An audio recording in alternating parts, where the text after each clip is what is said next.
Hello, everybody. F1 promised us a reset in 2026. New power units, new chassis, more sustainable tech, and a chance for the midfield to finally break into the elite. But after 11 days in Barcelona and Bahrain, the big question is, did anything actually change? With the Australian Grand Prix just a few days away, let us break down what we actually learned and what we should expect in Melbourne. 2026 isn't a minor trip here. No, it's not. This is a full technical reset. We've got completely new power units, major chassis changes, and different energy deployment systems, and even concerns about how the cars will behave off the line. The idea behind this rule was simple: close the gap, shake up the order, and give smaller teams a real shot. And because this was such a massive change, F1 allowed for extensive testing, a shakedown in Barcelona, followed by 2 official 3-day testing in Bahrain. That in itself is a lot of mileage, which is enough for viewers to put an early read on things. Now, here's the real question. After testing, has the pecking order in Formula 1 been changed? Short answer, not really.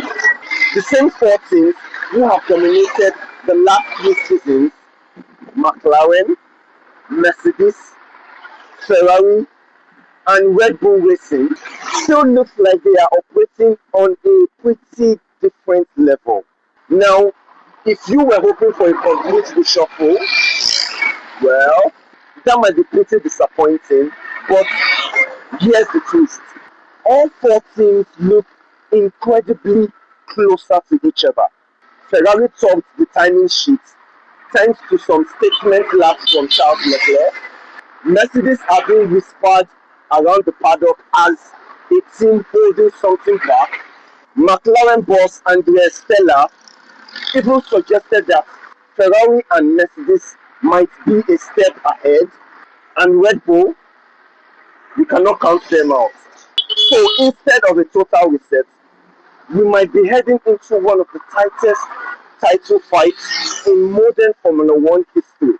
Now, one of the most fascinating developments about the latest F1 season isn't even about outright pace. No, it is about the stats.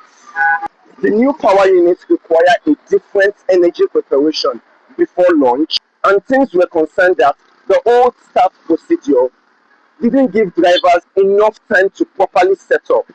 So, what did the FIA do? The FIA paired adding 5 extra seconds between the last car setting up and the light sequence beginning. And even with that change, Ferrari looked devastating off the line. And yes, Lewis Hamilton had some serious, sharp practice launches. And that could become a major talking point when we get to Melbourne. Now, if overtaking becomes tricky under the new regulations, then race starts could become really, really important. Now, here is where things get a bit uncomfortable. Aston Martin have invested heavily. I mean, heavily. New factory, big recruitment drive, and of course, legendary designer Adrian Newey on board. But for Aston Martin, testing was rough. I mean, very, very rough.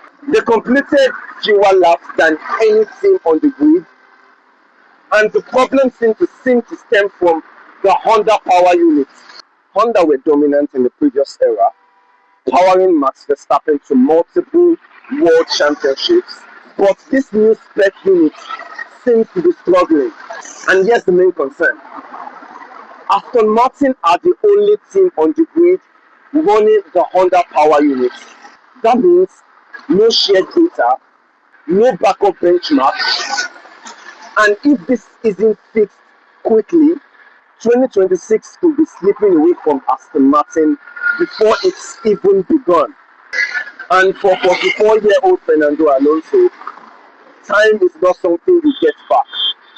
Now, behind the big four, two teams have stood out, and they are Alpine and Haas Formula One team.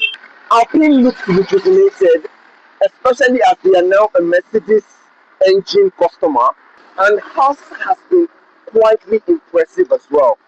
And their young British driver, Oliver Behrman, is showing some serious potential, especially as he is very aware that Ferrari are closely watching him.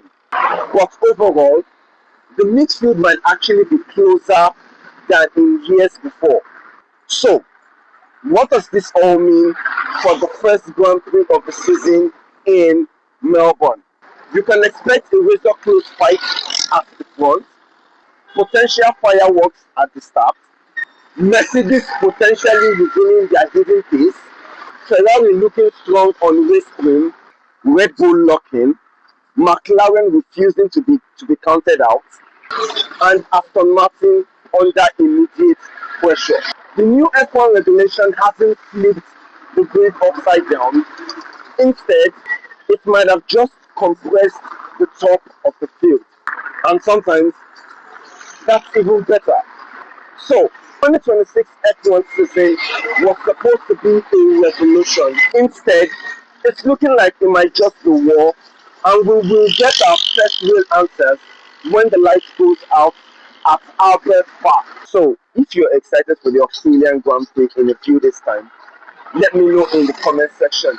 And also, if you have an idea who takes the first win in 2026, let me know in the comment section as well. So, let me leave you with this question. Are we about to witness one of the closest, fiercest, and tightest seasons in Formula One history? I don't know as well, but I'll see you after Melbourne.